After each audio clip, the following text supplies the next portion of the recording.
Hello, नमस्कार दोस्तों। मैं भवानी सिंह एक बार फिर आपके बीच हाजिर हूं एक नए टॉपिक के साथ। दोस्तों, पिछले वीडियो में हमने पढ़ा था भूगोल की अवधारणा को, भूगोल की व्युत्पत्ति कैसे हुई, भूगोल की कौन कौन सी शाखाएं हैं और भूगोल की कौन सी शाखा में किसका अध्ययन किया जाता है। उनमें से महत्वपूर्ण शाखा थी भौतिक भूगोल, और भौतिक भूगोल में हम जो अध्ययन करते हैं 4 चीजों का करते हैं। मैंने पिछले वीडियो में बताया था आपको, स्थल मंडल का, जल मंडल का, वायुमंडल का और जयमंडल का। स्थल मंडल का जो अध्ययन किया जाता है उसे जियोमॉर्फोलॉजी कहा जाता है, यानी भू आकृति विज्ञान। और भू आकृति विज्ञान की जो स्थलाकृतियां हैं दोस्तों, भू आकृति विज्ञान में स्थल मंडल पर मौजूद स्थलाकृतियों का अध्ययन किया जाता है। उन स्थलाकृतियों के बारे में मैंने कल आपको पिछले वीडियो में बताया था कि स्थलाकृतियां जो होती है धरातल पर, पृथ्वी पर पाए जाने वाली स्थलाकृतियों को 3 श्रेणियों में विभाजित किया गया है। प्रथम श्रेणी की स्थलाकृतियां या फर्स्ट ऑर्डर लिफ, या फिर यूं कहें कि प्रथम श्रेणी के उच्चावच, दूसरी थी द्वितीय श्रेणी के उच्चावच, तीसरी थी तृतीय श्रेणी के उच्चावच। और इन तीनों के बारे में चर्चा करने के पश्चात अगला जो टॉपिक है आज का इस वीडियो में, वो टॉपिक है पृथ्वी की आंतरिक संरचना। पृथ्वी की आंतरिक संरचना, इंटीरियर ऑफ द अर्थ, पृथ्वी की आंतरिक संरचना, इंटरनल स्ट्रक्चर ऑफ अर्थ, पृथ्वी की आंतरिक संरचना, पृथ्वी की आंतरिक संरचना,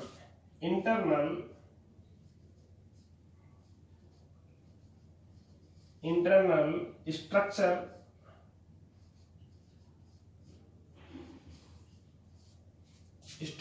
ऑफ अर्थ, ये टॉपिक है दोस्तों। पृथ्वी की आंतरिक संरचना कैसी है, ये कौतूहल का विषय है। पृथ्वी अंदर से कैसी बनी हुई है, किन किन पदार्थों से मिलकर बनी है, अंदर की दशाएं क्या है, वहां कौन कौन से तत्व पाए जाते हैं, कौन कौन से पदार्थ पाए जाते हैं और वो किस अवस्था में पाए जाते हैं, उनकी क्या व्यवस्था है, इसके विषय में जानकारी के लिए विभिन्न विद्वानों ने विभिन्न सिद्धांतों का प्रतिपादन किया। लेकिन आज हम पृथ्वी की आंतरिक संरचना के विषय में जो मत प्रस्तुत किए गए हैं कि पृथ्वी के अंदर कितनी परतें पाई जाती है, कौन कौन सी चट्टानें पाई जाती है, कौन कौन से पदार्थों की बहुल्यता पाई जाती है, उसको समझने से पूर्व हम इस अवधारणा को क्लियर करेंगे कि पृथ्वी की आंतरिक संरचना के बारे में हमको जानकारी किन साक्ष्यों से मिलती है, यानी ऐसे कौन कौन से प्रमाण हैं जिनसे हम ये कह सकते हैं कि पृथ्वी अंदर से इस प्रकार की है। तो आइए दोस्तों, आज हम पृथ्वी की आंतरिक संरचना को समझने से पूर्व आंतरिक संरचना के विषय में जानकारी के स्रोतों की बात करते हैं। जानकारी के स्रोत, यानी पृथ्वी की आंतरिक संरचना के विषय में जानकारी के स्रोत कौन कौन से हैं। तो दोस्तों, सोर्स ऑफ अवेयरनेस जो है, इनको 3 वर्गों में विभाजित किया गया है। पृथ्वी की आंतरिक संरचना के विषय में हमको 3 प्रकार के स्रोतों से जानकारी उपलब्ध होती है। 3 प्रकार के स्रोत हैं जो हमें ये बताते हैं कि पृथ्वी अंदर से कैसी है। पहले जो स्रोत हैं उनको अप्रत्यक्ष स्रोत कहा जाता है। अप्रत्यक्ष स्रोत, अप्रत्यक्ष स्रोत, या यूं कहें दोस्तों अप्राकृतिक स्रोत, अप्राकृतिक स्रोत।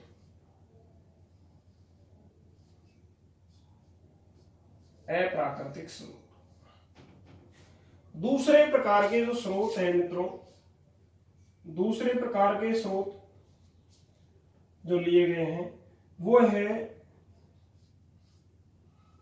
पृथ्वी की उत्पत्ति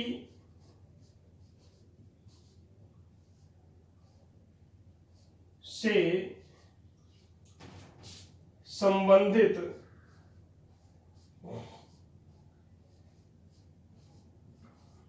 पृथ्वी की उत्पत्ति से संबंधित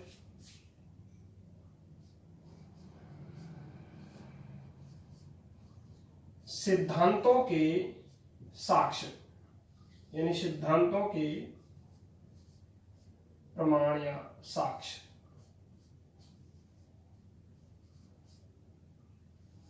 दूसरे प्रकार के स्रोत हैं।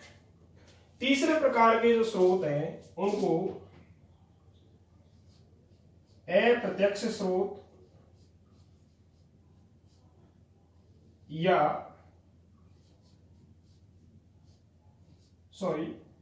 दोस्तों प्रत्यक्ष स्रोत या प्राकृतिक स्रोत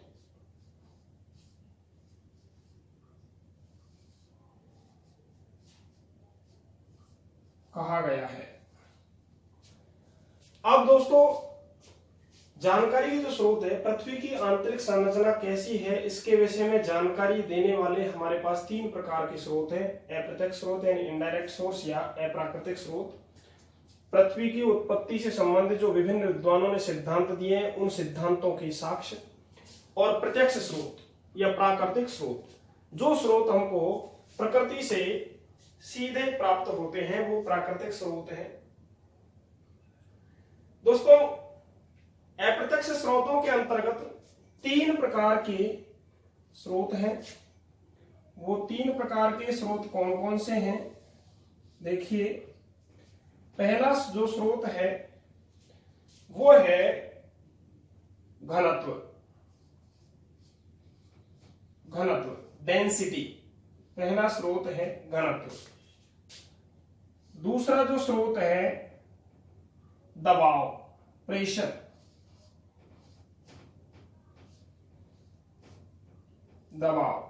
और तीसरा स्रोत है मित्रों तापमान। तीसरा स्रोत है तापमान। ये तो अप्रत्यक्ष स्रोतों की बात हुई। अब पृथ्वी की उत्पत्ति संबंध जो विभिन्न सिद्धांत हैं उन सिद्धांतों की हम बात करें तो चेम्बरलिन की ग्रहाणु परिकल्पना। कौन कौन से सिद्धांत है दोस्तों? पहला सिद्धांत है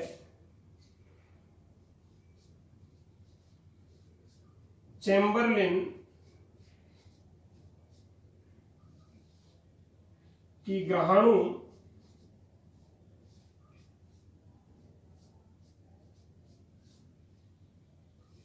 परिकल्पना।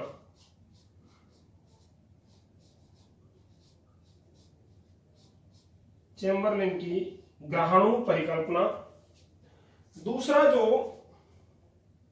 स्रोत है वो है प्रोफेसर जेम्स जीन्स की ज्वारीय परिकल्पना। जेम्स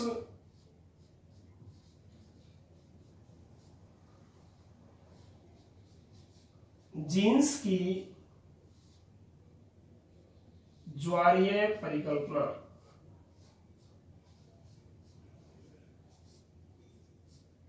ज्वारीय परिकल्पना।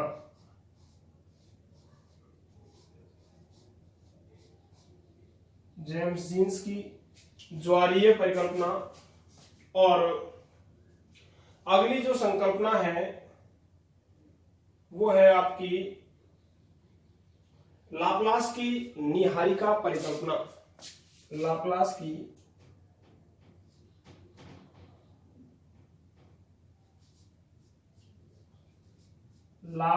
की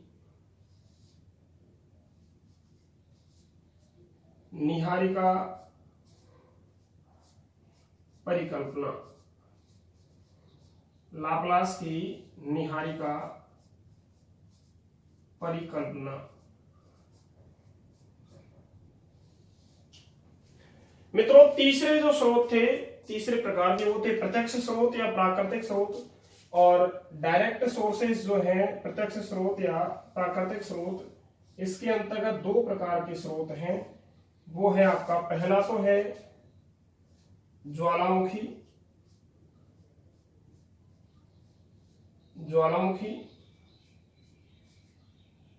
जिसको आप वोल्केनो कहते हैं, और दूसरा है भूकंप,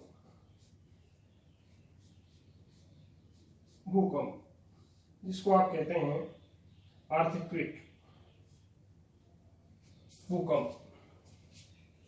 दोस्तों ये विभिन्न वर्गों के आपके स्रोत हैं जिनसे हमको पृथ्वी की आंतरिक संरचना के विषय में जानकारी प्राप्त होती है। इंटीरियर ऑफ द अर्थ क्या है, इंटरनल स्ट्रक्चर ऑफ अर्थ क्या है, इसकी जानकारी के स्रोत हैं। दोस्तों सबसे पहले हम अप्रत्यक्ष स्रोतों की बात करें, यानी ये जो स्रोत है, घनत्व, दबाव और तापमान, ये स्रोत हमें दिखाई नहीं देते, यानी इनडायरेक्ट है, जिनके बारे में हम अनुमान लगा सकते हैं। पहला स्रोत है घनत्व। मित्रों बात करें घनत्व की, तो पृथ्वी का जो घनत्व है वो एक समान नहीं है। पृथ्वी का जो सरफेस एरिया है, पृथ्वी का जो सतही भाग है, उसका घनत्व अलग है। पृथ्वी का जो मध्यवर्ती भाग है उसका घनत्व अलग है, और पृथ्वी का जो केंद्रीय भाग है उसका घनत्व अलग है। दोस्तों इनके बारे में हमें जानकारी प्राप्त होती है विभिन्न खोजों से और अनुसंधानों से। घनत्व की हम बात करें तो पृथ्वी का जो औसत घनत्व होता है, पृथ्वी का औसत घनत्व, एवरेज डेंसिटी ऑफ अर्थ, पृथ्वी का औसत घनत्व है मित्रों 5.5 ग्राम प्रति घन सेंटीमीटर। दोस्तों जो घनत्व है, घनत्व जो होता है उसे ज्ञात किया जाता है प्रति घन सेमी में। प्रति घन सेमी से तात्पर्य 1 सेमी लंबाई, 1 सेमी चौड़ाई और 1 सेमी ऊंचाई, यानी ये 3D इमेज में होता है घनत्व। ये 3D इमेज में ज्ञात किया जाता है।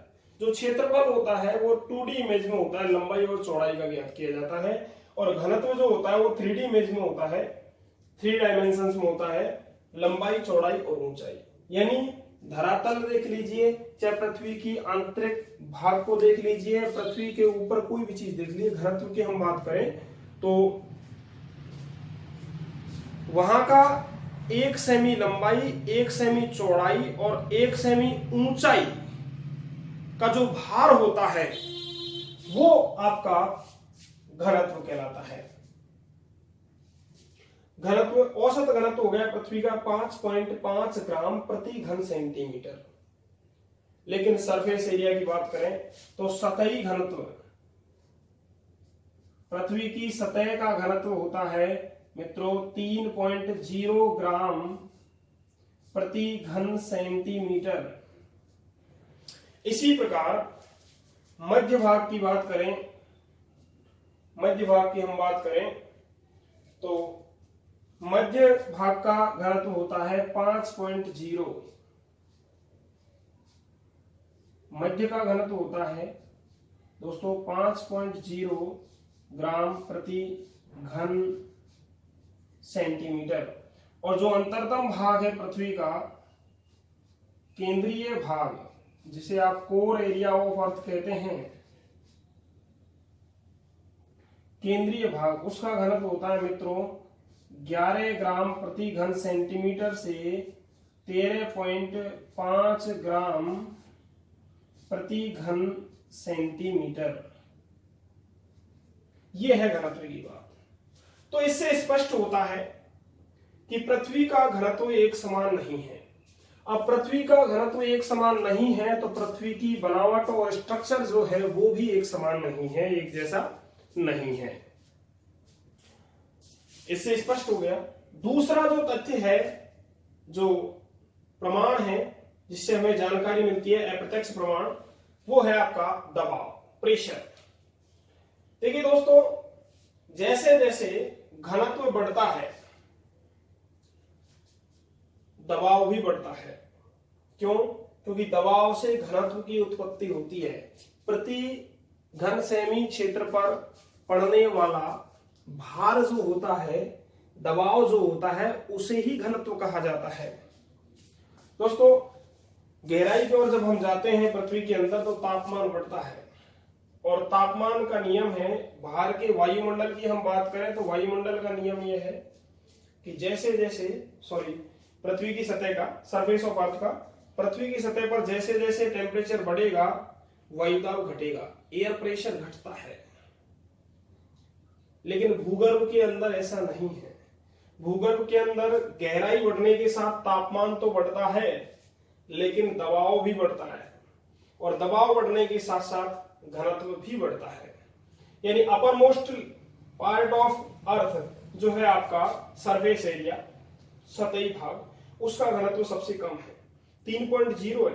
अब 3.0 घनत्व है तो इसका मतलब ये हुआ यहाँ का भार भी कम है, यानी भार की जो सतह है पृथ्वी की वो सबसे हल्के पदार्थों से बनी हुई है।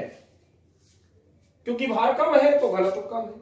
मध्यवर्ती जो परत है वो अपेक्षाकृत अधिक कठोर पदार्थों से निर्मित है, और केंद्रीय जो भाग है, कोर एरिया है पृथ्वी का, वो बहुत ज्यादा ठोस भागों से बनी हुई है। इससे तो यही प्रमाणित हो रहा है। दबाव की हम बात करें तो गहराई बढ़ने के साथ साथ पृथ्वी का जो दबाव है वो भी बढ़ता जाता है। अब दबाव बढ़ेगा तो ये जो दबाव का अंतर पाया जाए, गहराई बढ़ने के साथ साथ दबाव बढ़ता जाता है, जिसका कारण तापमान न होकर के कौन होता है, वहां मौजूद कठोर पदार्थ। ठीक है। तीसरा बिंदु है तापमान। तापमान की हम बात करें तो मित्रों, तापमान का पृथ्वी की आंतरिक संरचना के साथ गहरा रिश्ता है, और इसे समझने के लिए हमें थोड़ा अधिक मानसिक कसरत की जरूरत पड़ेगी। तापमान देखिए, तापमान का जो विभाजन किया गया है विद्वानों ने वो 4 प्रकार से किया गया है। पहला ये है कि तापमान जैसे जैसे हम पृथ्वी के अंदर जाएंगे, भूगर्भ में जाएंगे, वैसे वैसे तापमान बढ़ेगा, ये स्पष्ट है। क्योंकि विद्वानों ने बताया है कि साहब सूर्य से प्राप्त पदार्थ से पृथ्वी की उत्पत्ति हुई है, और सूर्य से हमेशा एनर्जी जनरेट हो रही है, ऊर्जा का निष्कासन हो रहा है, एग्जॉस्ट हो रही है ऊर्जा। इसका मतलब ये हुआ कि पृथ्वी भी बहुत ज्यादा गर्म है, और जब पृथ्वी बहुत ज्यादा गर्म है तो भार का जो भाग है वो कम गर्म है, और जैसे जैसे गहराई की ओर जाएंगे पृथ्वी का भाग अधिक गर्म होता जाएगा। तो यहां विद्वानों ने बताया है कि पृथ्वी की जो सतह है, धरातल से 8 किलोमीटर की गहराई तक, धरातल से 8 किलोमीटर की गहराई तक जब हम जाते हैं तो वहां तापमान की जो बढ़ने की दर है वो आपकी तीव्र होती है। यानी 0 से 8 किलोमीटर गहराई पर हम जाते हैं, 0 से 8 किलोमीटर गहराई में तापमान के बढ़ने की दर प्रति 32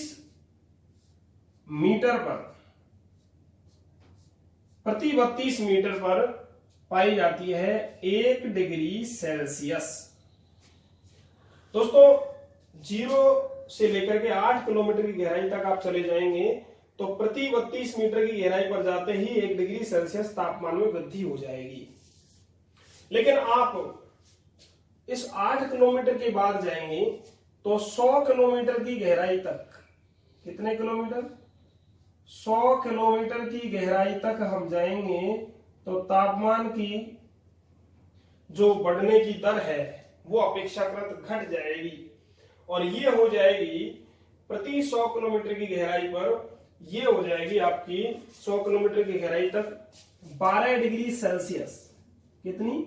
12 डिग्री सेल्सियस प्रति किलोमीटर। कहां तो यहां 32 मीटर पर 1 डिग्री बढ़ रहा था, यानी 320 मीटर की गहराई पर ही 10 डिग्री सेल्सियस तापमान बढ़ रहा था। और लगभग 1 किलोमीटर की गहराई पर पहुंचते आप तो 30 से 31 डिग्री सेल्सियस तापमान लगभग बढ़ रहा था। अब आप जब 8 किलोमीटर के बाद पहुंचे तो 100 किलोमीटर की गहराई तक आप जाएंगे तो प्रति किलोमीटर 12 डिग्री सेल्सियस की दर से तापमान बढ़ता है। इसके पश्चात आप जब 100 किलोमीटर के बाद और ज्यादा गहराई में जाएंगे तो वहां 300 किलोमीटर की गहराई तक 300 किलोमीटर की गहराई तक 300 किलोमीटर की गहराई तक जाएंगे तो तापमान के बढ़ने की दर और घट जाती है और ये हो जाती है 2 डिग्री सेल्सियस प्रति किलोमीटर। मित्रों, पृथ्वी की गहराई की ओर आप जाएंगे तो जैसे जैसे जाएंगे तापमान में वृद्धि होती जाएगी, लेकिन तापमान में वृद्धि की जो दर है वो घटती जाएगी। इस तथ्य को समझना इंपॉर्टेंट है। देखिए, 0 से 8 किलोमीटर की गहराई तक तापमान बढ़ रहा था प्रति 32 मीटर पर 1 डिग्री सेल्सियस। 100 किलोमीटर की गहराई तक जाने पर तापमान के बढ़ने की दर घट गई, ये हो गई 12 डिग्री सेल्सियस प्रति किलोमीटर। और जब आप 300 किलोमीटर की गहराई पर पहुंचे तो वहां तापमान की बढ़ने की दर आ गई 2 डिग्री सेल्सियस प्रति किलोमीटर। और जब 300 किलोमीटर के पश्चात और ज्यादा गहराई पर जाएंगे, 300 किलोमीटर से अधिक 300 किलोमीटर से अधिक पर हम जाएंगे तो वहां तापमान जो है वो हो जाएगा आपका 1 डिग्री सेल्सियस प्रति किलोमीटर। तापमान की जो दर है वो हो जाएगी 1 डिग्री सेल्सियस प्रति किलोमीटर।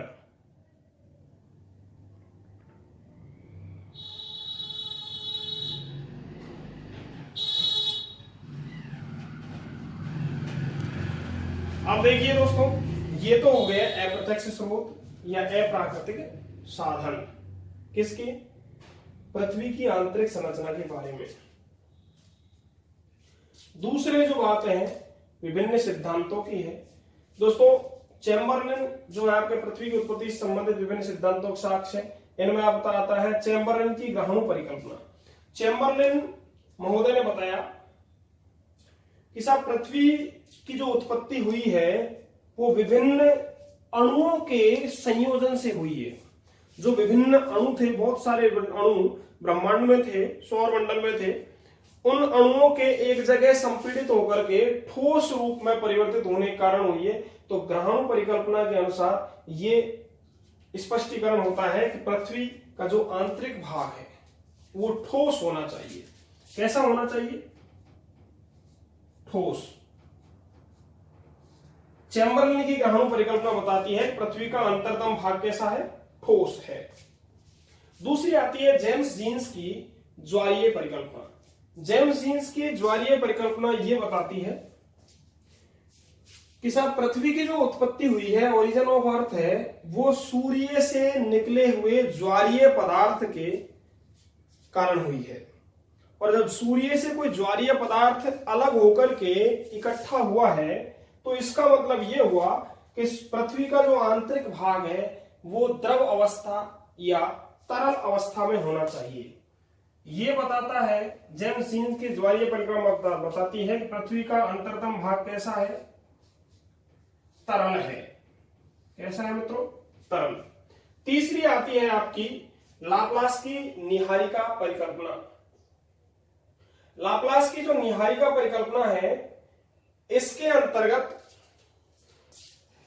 बताया गया है कि साहब पृथ्वी की उत्पत्ति एक निहारिका से हुई है और यह मत प्रतिपादित करता है कि पृथ्वी का आंतरिक जो भाग है वो गैसीय अवस्था में होना चाहिए। कौन सी अवस्था में? गैसीय अवस्था में होना चाहिए। मित्रों, एक बात की मैं जानकारी दे दूं कि पृथ्वी की गहराई के बारे में, पृथ्वी के अंदर कैसी बनावट है, क्या चीजें हैं, कौन से तत्व है, क्या स्थितियां हैं, इनके बारे में प्रत्यक्ष जो प्रमाण है हमारे पास वो दो चीजों से मिलते हैं, एक तो ज्वालामुखी से और एक भूकंप से। और तीसरा जो प्रत्यक्ष प्रमाण का स्रोत है वो है आपका माइनिंग, खनन।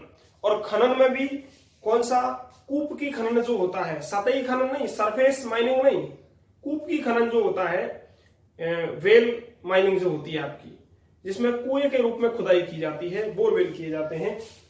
दोस्तों कूप की खनन की हम बात करें तो पृथ्वी की अंतरतम संरचना के बारे में हमको प्रत्यक्ष जानकारी 12 से 15 किलोमीटर तक ही प्राप्त हो पाई है, क्योंकि हम 12 से 15 किलोमीटर गहराई तक ही पृथ्वी के अंदर पहुंच पाए हैं।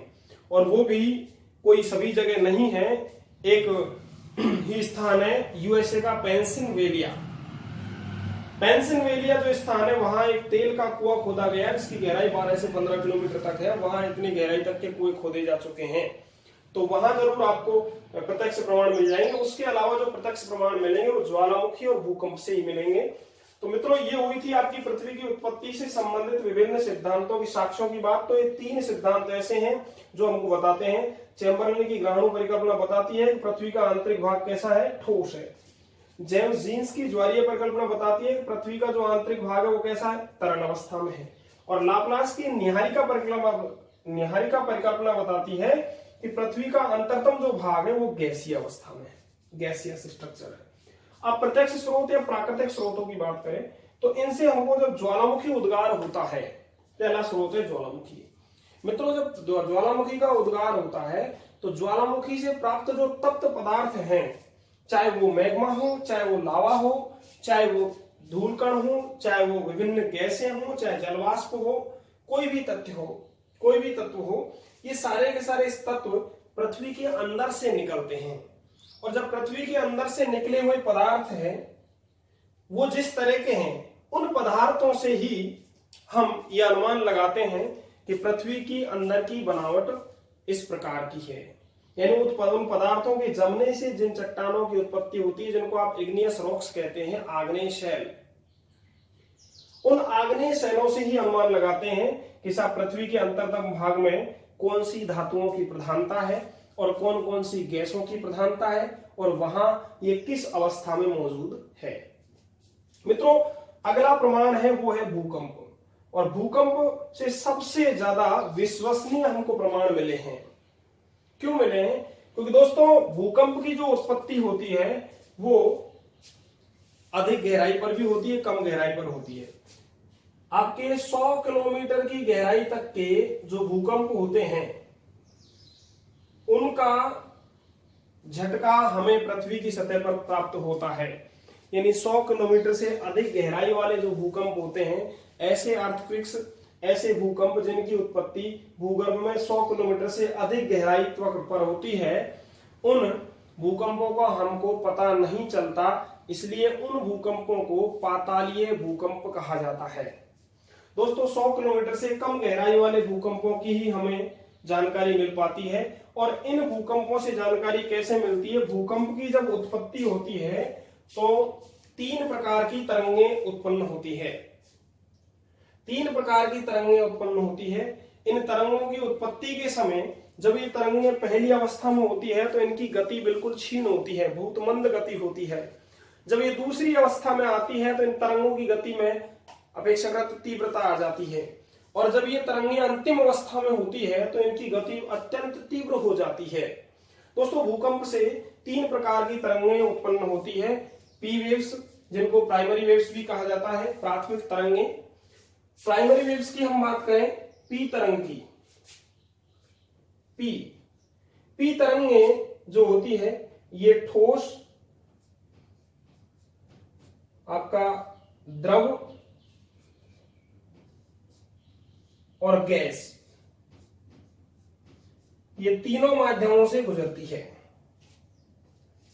यानी प्राथमिक तरंगें ठोस, द्रव और गैस तीनों माध्यमों से गुजरती है।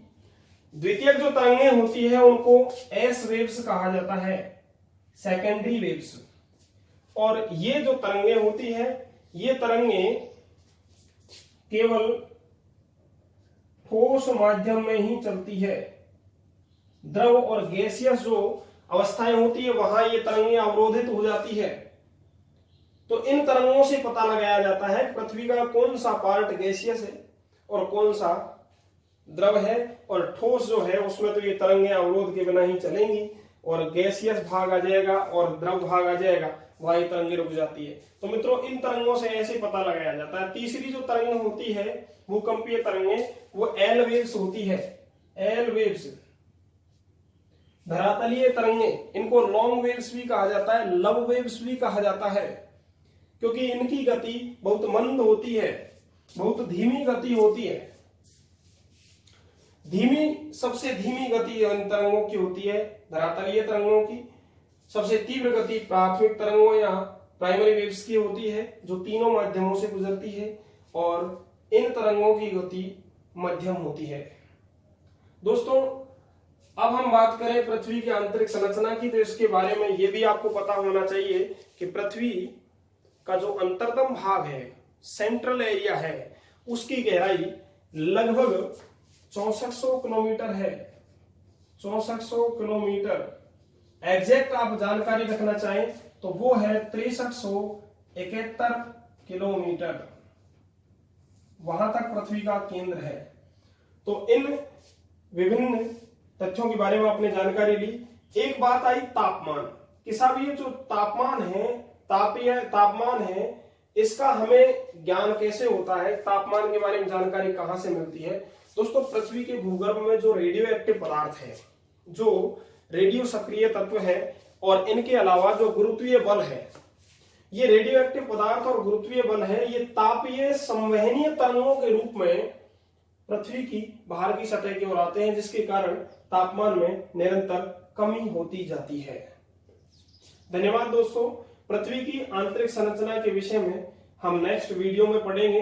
आज हमने पढ़ा है पृथ्वी की आंतरिक संरचना की जानकारी के स्रोत, ये आपके कितनी समझ में आए, इस वीडियो में आपको क्या कमियां लगी, उन कमियों के बारे में या खूबियों के बारे में आप कमेंट सेक्शन में जाकर के कमेंट्स करें।